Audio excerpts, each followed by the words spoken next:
Renungan harian ini diadaptasi dari buku renungan harian Start Bina Warga GKI.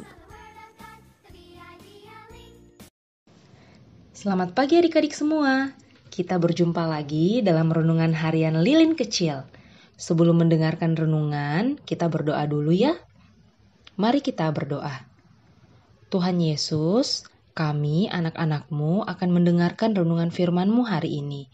Tolong kami untuk mendengarkan dan mengerti dengan baik. Dalam nama Tuhan Yesus kami berdoa. Amin. Adik-adik semua, mari kita baca ayat Alkitab dari Lukas 22 ayat 48. Lukas 22 ayat 48 bunyinya, maka kata Yesus kepadanya, "Hai Yudas, engkau menyerahkan anak manusia dengan ciuman?" Malam sebelum Yesus ditangkap, Yesus dan beberapa muridnya pergi ke Taman Getsemani untuk berdoa. Ketika itu, datanglah serombongan orang dan di situ ada Yudas. Yudas datang mencium pipi Yesus sebagai tanda bahwa dialah orang yang dicari agar segera ditangkap. Melihat hal itu, Yesus berkata, "Hai Yudas, engkau menyerahkan anak manusia dengan ciuman?" Sebagai imbalan dari pengkhianatannya kepada Yesus, Yudas hanya diberi 30 keping perak adik-adik. Meskipun menghabiskan banyak waktu bersama Yesus, ternyata Yudas pada akhirnya menolak Yesus yang adalah juru selamat. Hanya demi kesenangan semata, Yudas lebih memilih mengkhianati Yesus, menolak Yesus, dan memilih mencintai dosa.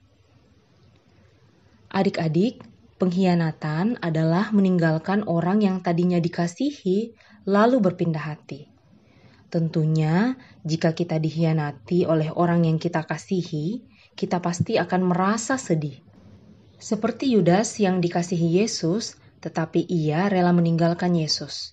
Tentu, hati Yesus juga sedih melihat orang yang dikasihinya mengkhianatinya. Pada akhirnya, Yudas yang mengkhianati Yesus membayar pengkhianatannya dengan kematian kekal. Adik-adik, dari kisah ini kita belajar agar kita tidak mengkhianati kesetiaan kepada Tuhan dan kita tidak mau meninggalkan atau menggantikan cinta kasih Tuhan Yesus yang begitu besar kepada kita dengan godaan-godaan yang ada di sekitar kita. Sekian renungan hari ini. Mari kita berdoa.